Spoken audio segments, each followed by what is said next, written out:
അപ്പോൾ എന്തിനാണ് ഈ വീഡിയോ സീരീസ്? നിങ്ങൾ എന്തിനിത് കാണണം? നിങ്ങൾക്ക് ഏത് തരത്തിൽ ഇത് യൂസ് ആവും?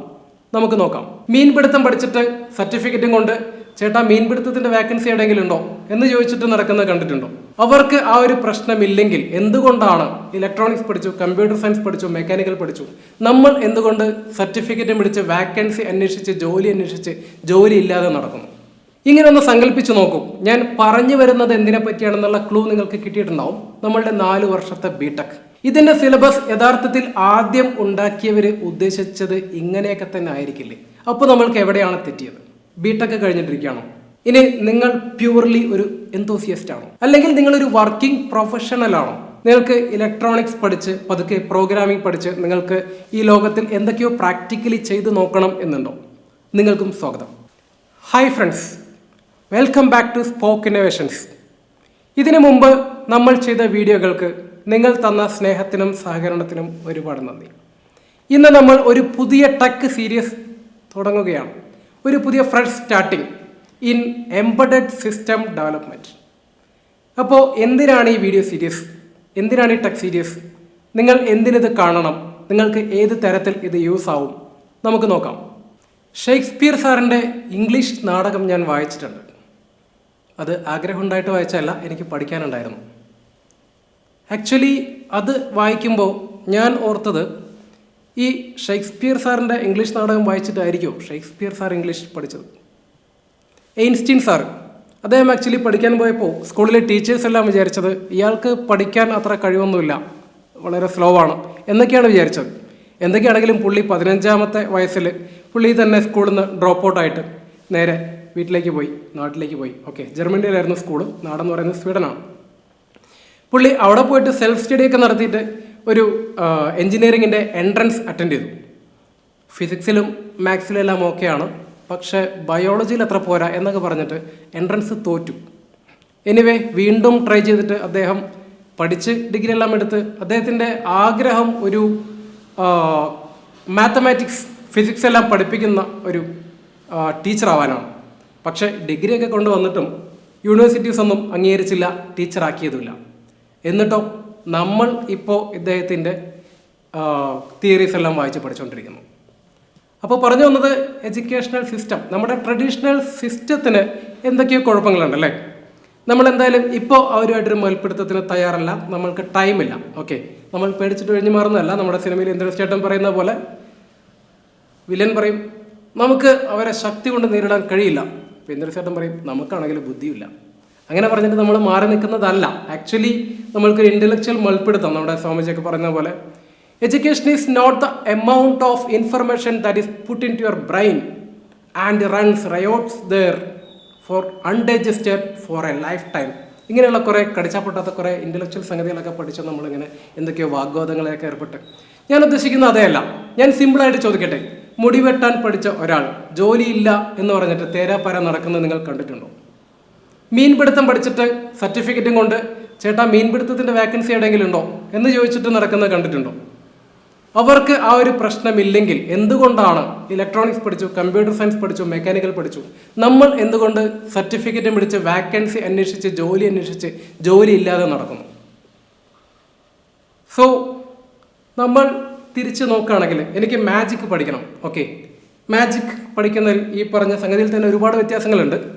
ഈ മാജിക്ക് ഞാൻ പഠിച്ചിട്ടൊക്കെ ഉണ്ട്, പണ്ട് പരീക്ഷയ്ക്കൊക്കെ എഴുതിയ ഞാനങ്ങനെ മറന്നുപോയി എന്നൊരു സംഗതി ഒരു മജീഷ്യൻ പറയുന്നത് കണ്ടിട്ടുണ്ടോ? ഒരു സിംഗിൾ മാജിക് ആണെങ്കിലും പഠിച്ചത് ചെയ്തിരിക്കും. ഇത് പഠിക്കുന്നത് എങ്ങനെയാ? നമ്മൾ ഇത് പഠിപ്പിക്കാനുള്ള ഒരാളെ കണ്ടെത്തും, ഒരു ആശാൻ അല്ലേ? ആശാനും ശിഷ്യനും. പിന്നെ പഠിച്ചു കഴിയുമ്പോൾ ശിഷ്യൻ ആശാനായി, എന്ന് വെച്ചാൽ പഠിക്കാൻ വന്നയാൾ മജീഷ്യൻ ആയി. ഇത് എനിക്ക് ഇഷ്ടമുള്ളതുകൊണ്ടല്ലേ മാജിക് പഠിക്കാൻ പോയത്. അപ്പോൾ ഞാൻ ആ പഠിക്കുന്നത് ആസ്വദിക്കുന്നു, അതിനുവേണ്ടി ഞാൻ ഒരു ആളെ കണ്ടെത്തുന്നു. അപ്പം ഞാൻ പഠിക്കുന്നു, ആസ്വദിച്ച് പഠിക്കുന്നു. ഞാൻ ഡിപ്ലോമയ്ക്ക് ചേലക്കര ഗവൺമെൻറ് പോളിടെക്നിക് കോളേജിൽ പഠിക്കുന്ന സമയത്ത് ഒരു ഇൻ്റർപോളി സാഹിത്യകാര സംഗമം ഉണ്ടായിരുന്നു. സർഗത എന്ന് പറഞ്ഞിട്ട് ഒരു ഡോക്ടർ സി രാവണി സാറൊക്കെയാണ് അത് നടത്തിയത്. അപ്പോൾ അതിനകത്ത് ഞങ്ങളുടെ കോളേജിൽ നിന്നും പങ്കെടുത്ത 4 പേരിൽ ഞാനുണ്ടായിരുന്നു. ഈ 4 പേരിൽ ഒരാൾ ഞാനെന്ന് പറയുമ്പോൾ എനിക്ക് പെട്ടെന്ന് ഓർമ്മ വരുന്നൊരു കഥയാണ്. എൻ്റെ അളിയനെന്ന് ചോദിച്ചിരുന്നു, ആക്ച്വലി ആരൊക്കെ പങ്കെടുക്കുന്നതെന്ന് ചോദിച്ചു. ഞാൻ പറഞ്ഞു എൻ്റെ കൂടെ 3 പേരുണ്ട്, അതിനകത്ത് കലാമണ്ഡലത്തിൽ പഠിച്ച ഒരാളുണ്ട്, പിന്നെ നാഷണൽ ലെവലിൽ കഥയെഴുത്തിന് പ്രൈസ് കിട്ടിയ ഒരാളുണ്ട്. ഓക്കെ, അപ്പം നീ എന്തിനാണ് പങ്കെടുക്കുന്നതെന്ന് ചോദിച്ചു. അതൊരു ഒബ്വിയസ് ക്വസ്റ്റ്യനായിട്ട് എനിക്ക് തോന്നി. അപ്പം ഞാൻ തിരിച്ചൊരു കഥ പറഞ്ഞു. ഒരാൾ ഒരു പെറ്റ് ഷോപ്പിലേക്ക് പോയപ്പോൾ ഒരു 3 തത്തമ്മനെ കണ്ടു. ഇതിൻ്റെ കോസ്റ്റ് ചോദിച്ചപ്പോൾ ഒന്നാമത്തെ തത്തമ്മയ്ക്ക് 1000 രൂപ വില പറഞ്ഞു. എന്തിനാ 1000 രൂപയ്ക്കെന്ന് ചോദിച്ചു. ഈ തത്തമ്മ വളരെ നന്നായിട്ട് സംസാരിക്കും എന്നാണ് പറയുന്നത്. രണ്ടാമത്തെ തത്തമ്മനെ ചോദിച്ചപ്പോൾ 1500 പറഞ്ഞു. ആഹാ, അത്രയും വില കൂടാൻ കാരണം ഈ തത്തമ്മ മലയാളത്തിലും ഇംഗ്ലീഷിലും സംസാരിക്കുമെന്ന് പറഞ്ഞു. അപ്പോൾ മൂന്നാമത്തെ തത്ത 2000 രൂപ. ഓ, അപ്പോൾ പിന്നെ ഇതിൻ്റെ കഴിവുകൾ എന്തൊക്കെയാണെന്ന് ചോദിച്ചു. ഈ തത്തമ്മ പ്രത്യേകിച്ച് ഇതുവരെ ഒന്നും ചെയ്യുന്നതായിട്ട് കണ്ടിട്ടില്ല. പിന്നെന്തിനാ 2000 രൂപ? ആദ്യത്തെ തത്തമ്മയും രണ്ടാമത്തെ തത്തമ്മയും ഇതിനെ സാറെന്നാണ് വിളിക്കുന്നത്, അതുകൊണ്ടാണ് വില കൂടുതലെന്ന് പറഞ്ഞു. ഓക്കെ, ഇതെല്ലാം നമ്മളുടെ ഈ സാർ എന്ന് പറയുമ്പോൾ വില കൂടുന്നതെല്ലാം നമ്മളുടെ മലയാളികളുടെ മാത്രം പ്രശ്നമാണ്. എനിവേ, ഈ സാഹിത്യ സംഗമത്തിൽ, ഈ സാഹിത്യ ക്യാമ്പിൽ അവിടെ വെച്ചൊരു ഞാൻ എഴുത്തുകാരൻ മുകുന്ദ് സാറെ കണ്ടു, പവിത്രൻ തേക്കുനി സാറെ കണ്ടു, ഒരുപാട് പേര്.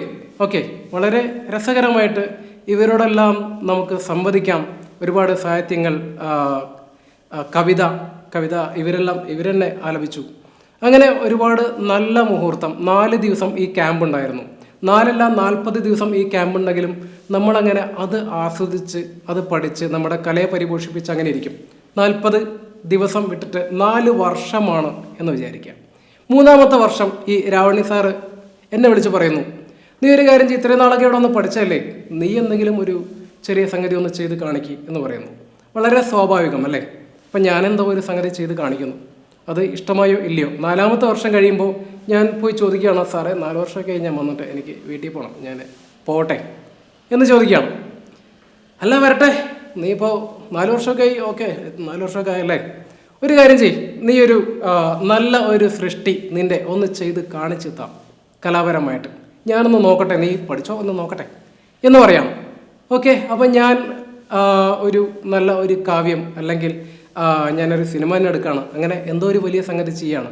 അപ്പോൾ ഞാനും പഠിച്ചതിനകത്ത് ഒരു ആത്മവിശ്വാസം, ഒരു സന്തോഷം, നമ്മുടെ രാവണി സാറും ഹാപ്പി. ഇങ്ങനെ ഒന്ന് സങ്കല്പിച്ച് നോക്കും. ഞാൻ പറഞ്ഞു വരുന്നത് എന്തിനെ പറ്റിയാണെന്നുള്ള ക്ലൂ നിങ്ങൾക്ക് കിട്ടിയിട്ടുണ്ടാവും. നമ്മളുടെ 4 വർഷത്തെ ബിടെക് ഒന്നുകൂടി ചാഞ്ഞും ചെരിഞ്ഞും നോക്കുകയാണെങ്കിൽ അതിൻ്റെ അക്കാഡമിക് എങ്ങനെ പോകുന്നു എന്ന് നോക്കിയാൽ ഇതിൻ്റെ സിലബസ് യഥാർത്ഥത്തിൽ ആദ്യം ഉണ്ടാക്കിയവർ ഉദ്ദേശിച്ചത് ഇങ്ങനെയൊക്കെ തന്നെ ആയിരിക്കില്ലേ? അപ്പോൾ നമ്മൾക്ക് എവിടെയാണ് തെറ്റിയത്? ഓക്കെ, നമ്മൾക്ക് ആ തെറ്റിയത് എവിടെയാണെന്നുള്ളത് അവിടെ നിൽക്കട്ടെ. നമ്മൾക്ക് കുറച്ച് ശരികളിലൂടെ പോവാം. നമ്മൾക്ക് ഈ ഓഡിയൻസ്, ഇപ്പോൾ എൻ്റെ മുമ്പിലിരിക്കുന്ന ഓഡിയൻസ് എന്താണ് എംബഡഡ് സിസ്റ്റം, ഈ എംബഡഡ് സിസ്റ്റം എനിക്ക് പഠിക്കാൻ പറ്റുമോ എന്നൊക്കെ ഒരു ഇൻട്രസ്റ്റിൻ്റെ പുറത്ത് വന്നതായിരിക്കാം. ഞാൻ അധികം ചോദിക്കുന്നില്ല. 10 മണിക്കൂർ വീഡിയോ ഞാൻ തരാം. കുറച്ച് ദിവസം എൻ്റെ കൂടെ സ്പെൻഡ് ചെയ്യാൻ പറ്റുമോ എങ്കിൽ എംബഡഡ് സിസ്റ്റംസ് ഞാൻ നിങ്ങൾക്ക് പഠിപ്പിച്ചു തരാം. ഈ 10 മണിക്കൂർ ഞാൻ വീഡിയോ തരുന്നു, നിങ്ങൾ ഇതിനെ ഫോളോ ചെയ്യുന്നു. നിങ്ങൾ എൻ്റെ വീഡിയോ മുഴുവൻ കാണുകയാണെങ്കിൽ നിങ്ങൾക്ക് ജോലി കിട്ടിയിരിക്കും, ഞാൻ ഗ്യാരണ്ടി എന്നൊന്നും പറയാൻ എനിക്ക് കഴിയില്ല. കാരണം ഇതൊരു ലിമിറ്റഡ്, ഒരു കാറ്റഗറൈസ്ഡ് സാധനം തന്നെയാണ്. നിങ്ങൾ ഇലക്ട്രോണിക്സ് അല്ലെങ്കിൽ ഇലക്ട്രിക്കൽ അല്ലെങ്കിൽ IT, മെക്കാനിക്കൽ, കമ്പ്യൂട്ടർ സയൻസ് ഇങ്ങനെ ഏതെങ്കിലും ഒരു സ്ട്രീമിൽ ബിടെക് കഴിഞ്ഞിട്ടിരിക്കുകയാണോ, അല്ലെങ്കിൽ BSc അല്ലെങ്കിൽ ഡിപ്ലോമ, നിങ്ങൾക്ക് ഈ സീരീസ് കാണുകയാണെങ്കിൽ നിങ്ങൾക്ക് എംബഡഡ് സിസ്റ്റം എന്താണെന്നറിയാം, നിങ്ങൾക്ക് അതിനകത്ത് വർക്ക് ചെയ്യാനറിയാം, നിങ്ങൾക്കൊരു ഇൻ്റർവ്യൂ അറ്റൻഡ് ചെയ്യാൻ പറ്റും. ഇനി നിങ്ങൾ പ്യൂർലി ഒരു എന്തൂസിയസ്റ്റ് ആണോ, ഒരു ഇലക്ട്രോണിക്സ് എന്തൂസിയാസ്റ്റ്, നിങ്ങൾക്ക് ഇലക്ട്രോണിക്സ് പഠിച്ച് പതുക്കെ പ്രോഗ്രാമിംഗ് പഠിച്ച് നിങ്ങൾക്ക് ഈ ലോകത്തിൽ എന്തൊക്കെയോ പ്രാക്ടിക്കലി ചെയ്ത് നോക്കണം എന്നുണ്ടോ, നിങ്ങൾക്കും സ്വാഗതം. അല്ലെങ്കിൽ നിങ്ങളൊരു വർക്കിംഗ് പ്രൊഫഷണലാണോ, നിങ്ങളൊരു ഇലക്ട്രോണിക്സ് ടെക്നീഷ്യനായി വർക്ക് ചെയ്യുന്നു, അല്ലെങ്കിൽ നിങ്ങളൊരു സ്ഥാപനത്തിൽ മാനേജറാണ്, ഒരു ടെക്നിക്കൽ മാനേജറാണ്, നിങ്ങൾക്ക് എംബഡഡ് സിസ്റ്റം എന്താണ്, ഇതെങ്ങനെ പഠിക്കാം, എനിക്കൊരു പ്രോജക്റ്റ് എങ്ങനെ ചെയ്യാം, എനിക്കൊരു 3-4 പ്രോജക്റ്റ് ചെയ്യാനുണ്ട് എങ്കിൽ നിങ്ങൾക്കും ഈ വീഡിയോ ആപ്റ്റാണ്.